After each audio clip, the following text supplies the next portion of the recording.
Halo guys, kembali lagi di channel HP Bay. Langsung aja di video kali ini aku mau bikin video compare perbandingan antara Oppo A18 versus Itel P55 NFC. Menarik banget guys, karena ini keduanya sama-sama HP di kelas 1 jutaan kecil dari brand masing-masing. Oppo A18 entry level terbarunya di tahun 2024. Itel P55 ini juga sama guys, HP kelas 1 jutaan kecil dari Itel yang terbaru juga di tahun 2024. Nah, kalau kita punya budget 1 jutaan kecil, kira-kira kedua HP ini tuh lebih mending yang mana sih buat dibeli atau lebih worth it yang mana kira-kira kayak gitu guys. Di video ini aku bakal bikin compare perbandingannya. Nah, tonton sampai akhir. Oke guys, yang pertama aku akan membandingkan dari segi harga dan apa yang kita dapetin waktu beli dari segi RAM internalnya gitu. Versinya maksudnya.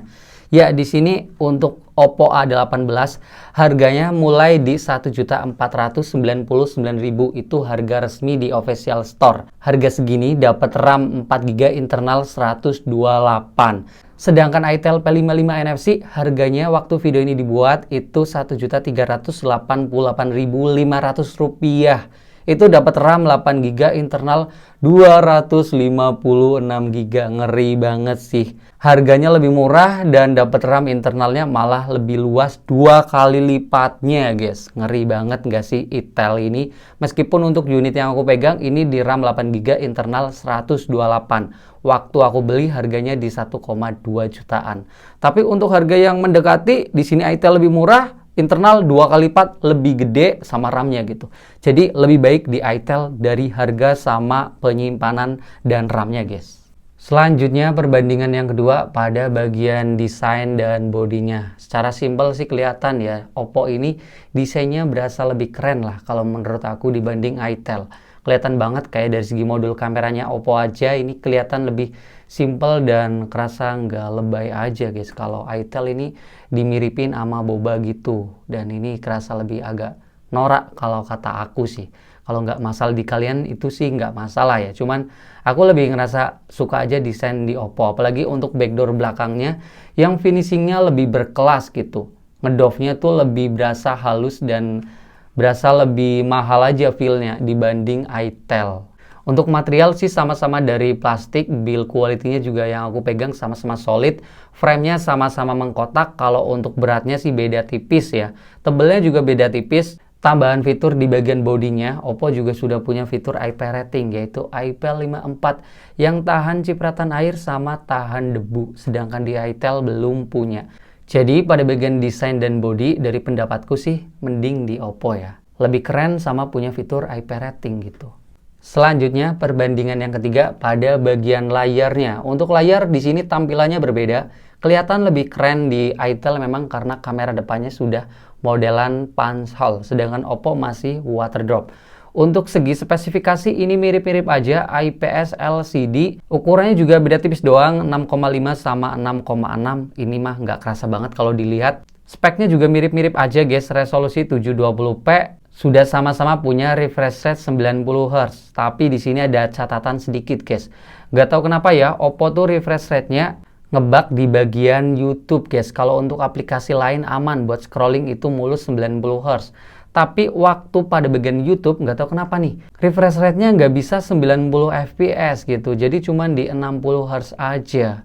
Ini kerasa sih buat scrolling aja nggak kerasa licin gitu. Kalau di Itel ini sih udah aman ya. 90 Hz-nya itu nggak ada kendala dan kerasa licin aja buat scrolling. Tapi Oppo punya kelebihan pada bagian brightness layarnya, kecerahan layarnya jauh lebih terang. Brightness Oppo bisa sampai 720 nits, sedangkan Itel cuman di 440 nits aja mentok. Ini kerasa banget waktu dipakai di luar ruangan. Oppo layarnya tergolong masih cukup kelihatan, sedangkan Itel tergolong layar yang redup kalau dipakai di luar ruangan di bawah terik matahari itu kelihatan bedanya guys. Terus kalau ditanya kualitas layarnya, aku juga ngerasain lebih enak di Oppo ya, meskipun speknya sama gitu. Oppo aku ngerasain layarnya lebih kerasa cerah, lebih kerasa hidup warnanya guys dibanding Itel yang sebenarnya tuh nggak kusem banget sih, enggak, tapi kelihatan lah kalau di compare jelas lebih enak di Oppo. Sama view angle-nya juga kalau dilihat dari serong-serong, Oppo tuh tetap terang gitu guys. Kalau Itel tuh agak ngeredup-ngeredup. Jadi untuk kualitas layar di sini sih memang lebih enak di Oppo ya, lebih terang sama tampilannya lebih bagus. Tapi Itel punya kelebihan pada bagian model layarnya yang udah punch-hole. Selanjutnya perbandingan yang keempat pada bagian performanya.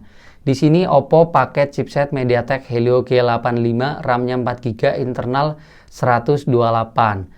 Tipe memorinya di sini masih pakai eMMC, guys. Sedangkan Itel chipsetnya dari Unisoc T606, RAM-nya lebih gede 8GB, internal mulai di 128 kayak Oppo, tapi punya varian yang lebih tinggi di internal 256GB. Tipe memorinya di sini lebih unggul di Itel yaitu pakai jenis UFS. Untuk skor Antutu di sini aku sama-sama nyobainnya tuh bareng ya guys, tapi jujur aja nggak tahu kenapa malah lebih tinggian di Oppo guys tuh 250 ribuan, sedangkan Itel nggak nyampe. Tapi bedanya dikit doang ya. Tapi faktanya kalau dalam keseharian buat performanya itu lebih enak di Itel. Kayak buat multitasking banyak aplikasi kerasa sih Itel lebih kenceng, Oppo tuh agak ketinggalan lah gitu. Dan kalau buat buka tutup aplikasi yang cukup banyak, kerasa Oppo agak keteteran, kadang-kadang suka logout, login ulang, refresh aplikasinya gitu.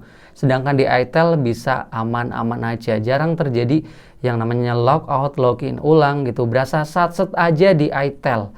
Dan kalau buat main game kerasa juga Mobile Legends settingan grafis sih sama-sama aja di tinggi ultra. Tapi buat main yang agak lama kerasa sih di Itel lebih aman dari yang namanya patah-patah atau frame drop. Sedangkan Oppo kadang-kadang suka frame drop guys kalau udah main berjam-jam gitu. Untuk main PUBG, settingan grafisnya juga sama di balance ultra atau di HD high. Tapi di sini ada catatan sedikit untuk sensor gyroskopnya yang sama-sama belum punya yang hardware, cuman software doang. Tapi untuk delay-delaynya tuh lebih parah di Oppo. Nah, untuk performa ngejalaninya, aku lagi-lagi ngerasain lebih enteng aja di Itel guys. Berasa lebih mulus dan untuk jalan-jalan, untuk main lama, di gamenya juga berasa licin aja, enteng gitu.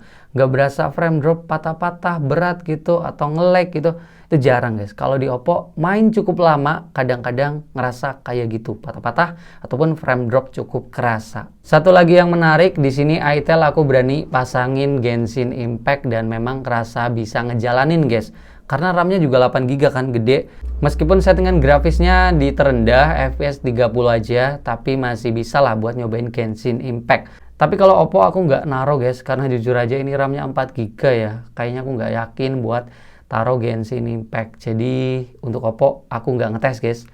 Karena bener-bener limit ini RAM 4. Kalau kalian pakai Genshin Impact di Oppo A18, kalian cerita bisa nggak sih? Karena aku nggak yakin jadi nggak pakai. Jadi untuk performa keseharian yang aku rasain jelas lebih mending di Itel untuk multitasking ataupun buat main game. Selanjutnya yang kelima, perbandingan dari segi kameranya. Untuk kamera belakang, kamera utama dari Oppo mentok di 8 megapiksel aja, kamera depannya 5 megapiksel. Sedangkan di Itel bisa sampai 50 megapiksel kamera utamanya, kamera depannya lebih tinggi juga di 8 megapiksel. Nah, kalau ngomongin kualitas di sini aku jujur aja untuk foto-foto di siang hari, Itel gambarnya lebih tajam guys karena 50 megapiksel kan. Jadi kalau buat di zoom itu gambarnya tetap detail. Kalau Oppo ya agak pecah-pecah dikit gitu. Tapi untuk kualitas warna sama HDR-nya aku ngerasain Oppo lebih enak ya, meskipun gak tajam-tajam banget gambarnya. Tapi HDR-nya ini bagus banget gitu, bisa ngangkat pada bagian gelapnya lebih terang gitu. Kalau Itel nggak begitu banget HDR-nya guys. Sedangkan untuk foto malam hari, mode malamnya memiliki perbedaan guys. Oppo untuk pencahayaan yang belum gelap-gelap banget bisa dapetin gambar yang lebih terang memang di sini.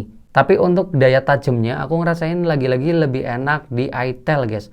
Apalagi untuk foto yang beneran agak gelap gitu. Itel gambarnya lebih bersih dari noise. Kalau Oppo tuh noise-nya udah mulai banyak gitu. Sedangkan untuk kamera selfie-nya kelihatan banget di sini. Itel gambarnya lebih jernih, lebih tajam, bokehnya juga lebih rapih. Kalau Oppo gambarnya agak sedikit kurang tajam kayak kamera belakang dan juga cuman menang pada bagian putihnya aja guys. Fotonya lebih putih gitu berasa mukanya, lebih terang gitu. Kalau untuk selfie di malam hari sih jelas ya, Itel lebih menang karena punya flash di kamera depan. Jadi gambarnya lebih jelas kelihatan di foto yang agak remang-remang tuh ngebantu banget flashnya. Kalau di Oppo nggak bisa, nggak ada flash kamera depan guys. Kalau untuk perekaman video, lagi-lagi kasusnya mirip-mirip kayak foto guys. Aku ngerasain ya, ini resolusi kan sama 1080p 30 fps. Tapi untuk hasil videonya, itel lebih tajam gitu. Kalau di zoom-zoom juga nggak kerasa pecah. Kalau Oppo tuh agak sedikit kurang tajam videonya. Dan juga Oppo cuman menang pada bagian brightness atau kecerahan gambarnya tuh lebih terang gitu guys. Di bagian videonya. Kalau itel tuh nggak terang banget, sedang tapi gambarnya tuh tajam. Jadi pada bagian kameranya untuk kualitas memang bedanya tuh agak tergantung selera gitu. Tapi kalau aku sendiri lebih pilih di itel.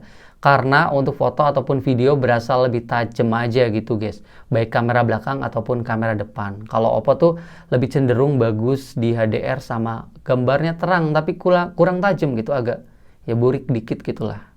Selanjutnya yang keenam, perbandingan pada bagian speakernya. Kedua HP ini sih sama-sama ya. Speakernya hanya ada satu aja di bagian bawah atau mono speaker gitu. Tapi untuk kualitasnya dari yang aku dengerin, itu aku ngerasain lebih enak di Oppo guys. Oppo tuh punya volume yang lebih keras sama suaranya lebih power aja gitu, gak kerasa lemah atau lemes gitu.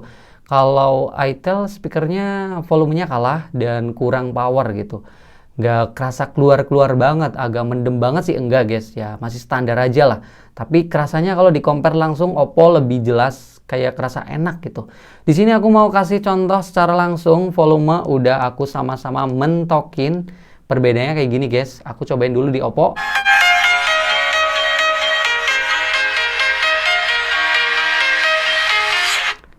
itel.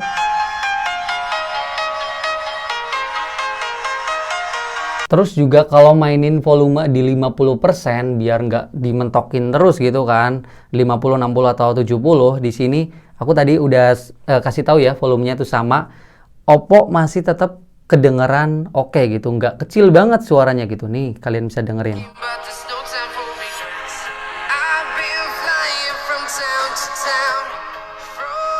itel. Kecil guys. Jadi pada bagian speaker di sini kedengaran yang aku rasakan Oppo lebih mending lah dibanding itel. Selanjutnya yang ketujuh, perbandingan pada bagian fitur-fiturnya. Sesuai namanya, itel sudah punya fitur NFC nih guys. Kalau Oppo belum punya, tapi Oppo tadi sudah punya fitur di bagian body IP rating lumayan ya. Tapi itel juga sudah punya fitur tambahan yaitu LED flash di kamera depan kan barusan. Dan ini bisa dipakai buat flash tuh nyala. Depan sama belakang nyala bareng bisa. Buat center oke. Kamera depan yang ada flashnya juga buat foto malam hari bisa. Buat video call di tempat remang juga bisa. Buat center juga tentunya lebih terang daripada cuman satu aja. Kalau fitur lain sih kayak fingerprint udah sama-sama punya ya di bagian samping. Jadi untuk fitur lebih banyak di itel, ada NFC sama double flash. Mantep. Selanjutnya yang ke-8, ini yang terakhir, perbandingan pada bagian baterai dan chargingnya. Untuk baterai sih sama-sama kapasitasnya yaitu 5000 mAh. Tapi untuk daya tahannya yang aku rasakan kok beda ya. Di sini untuk pemakaian aku sama-sama pakai jaringan data mulainya di 100% sampai 10% tanpa di charger gitu. Oppo bisa dapetin screen on time di 8 jam 21 menit. Sedangkan itel cuman di 7 jam 30 menit. Sebenarnya udah aman ya, SOT udah lewat dari 7 jam.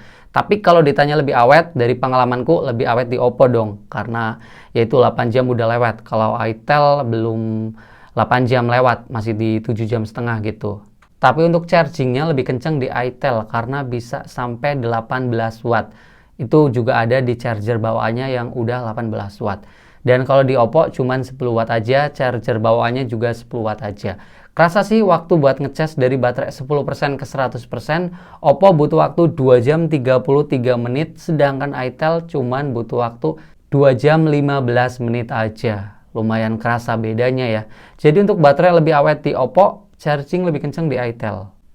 Oke guys, mungkin segitu doang yang bisa aku kasih tahu ke kalian perbandingan atau compare dari Oppo A18 versus itel P55 NFC. Kalau ditanya lebih pilih yang mana, lebih worth it yang mana, lagi-lagi sih ini tergantung kita yang beli itu cari HP butuhnya kayak gimana ya. Karena kedua HP ini memiliki kelebihan masing-masing. Kayak Oppo A18 punya kelebihan dibanding itel ini pada bagian desain dan bodinya lebih keren, layarnya lebih bagus kualitasnya, Speakernya lebih enak buat didengerin, baterainya lebih awet, dan sudah punya fitur tadi IP54, lumayan buat durability. Sedangkan Itel punya kelebihan dibanding Oppo ini pada bagian harga lebih murah tapi dapat RAM sama internal lebih gede, lebih luas tuh buat nyimpen data-data file tuh jelas lebih enak. Performanya lebih kenceng, kameranya sedikit lebih oke buat foto ataupun video, chargingnya lebih kenceng, dan sudah punya fitur NFC ataupun double flash tadi. Jadi ini lebih tergantung sama kalian beli HP tuh butuhnya yang kayak gimana gitu. Nah, kalau kalian lebih pilih yang mana, coba deh kalian komen dan alasannya apa gitu. Kalau aku sih, lagi-lagi tergantung ya. Kadang-kadang aku butuh HP buat multimedia doang, nggak buat main game, aku lebih pilih Oppo. Tapi kalau aku pas lagi butuh HP buat main game, buat nyimpen file yang banyak, aplikasi banyak, aku lebih pilih di Itel. Kira-kira kayak gitu. Videonya sekian aja dulu, kita bakal ketemu lagi di video selanjutnya, dan bye-bye guys.